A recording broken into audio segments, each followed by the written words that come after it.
Mini blog. ସୁପ୍ରଭାତ ସାଙ୍ଗମାନେ।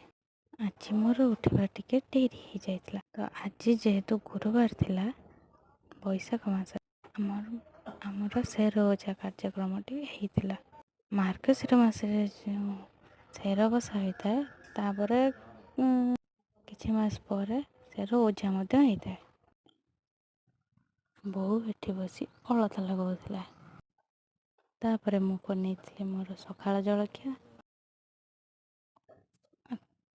ତାପରେ ଆମେ ଟିକେ ବାହାରିଥିଲୁ ମାର୍କେଟ। ତ ଏବେ ଆମେ ମାର୍କେଟରେ ପହଞ୍ଚି ଗଲୁ। ଆପଣମାନେ ଦେଖୁଛନ୍ତି ଏଇଟା ଉଦୁଉଦିଆ ଖରା ବେଳଟାରେ, ଓଃ କି ଖରା। ଯାହା ହଉ କଷ୍ଟେ ମଷ୍ଟେ ଯାଇ ଆମ ନିଜ ଲକ୍ଷ୍ୟ ସ୍ଥଳରେ ଆମେ ପହଞ୍ଚି ଯାଇଥିଲୁ। ଆରେ ନାଇଁ ମ, ଆମେ କ'ଣ ଯୁଦ୍ଧ କରିବାକୁ ଯାଉଛୁ? ଆମ ଲକ୍ଷ୍ୟସ୍ଥଳ ନାଇଁ ସେମିତି କିଛି ନାହିଁ। ଆଚ୍ଛା, ଆପଣମାନେ କହିପାରିବେ କି ଏଇଟା କେଉଁ ଜାଗା? ତାପରେ ଆମେ ମାର୍କେଟରେ କିଛି ଜଳଖିଆ ଖାଇ ନେଇଥିଲୁ। ଏତେ ଖରା ପୁଣି ଟାଟା ଗ୍ଲୁକୋ ପିଇବେନି, ହେଇପାରିବ? ତାପରେ ଟିକେ ଟଙ୍କ ତୋରାଣି ପିଇ ଦେଇଥିଲୁ।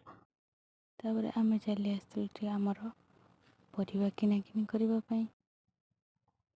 ତାପରେ ବୋଉ ଏଠି ପରିବା କିଣିଥିଲା।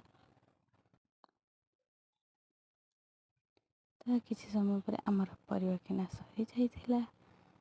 ତ ଆମେ ଏବେ ଚାଲିଲୁ ଘରକୁ।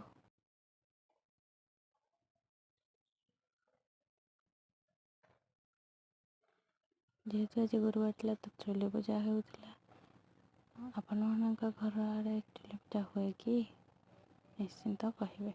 ଆଉ ଏଇ ପକ୍ଷୀଟିକୁ ଦେଖନ୍ତୁ, ଏତେ ଖରାରେ ବି ସେ ତା ଘରକୁ ନ ଯାଇ ଆସିକି ଆମ ଦୁଆରେ କ'ଣ କରୁଥିଲା କେଜାଣି। ପରେ ମୁଁ ଖାଇ ଦେଇଥିଲି ମୋର ଲଞ୍ଚ।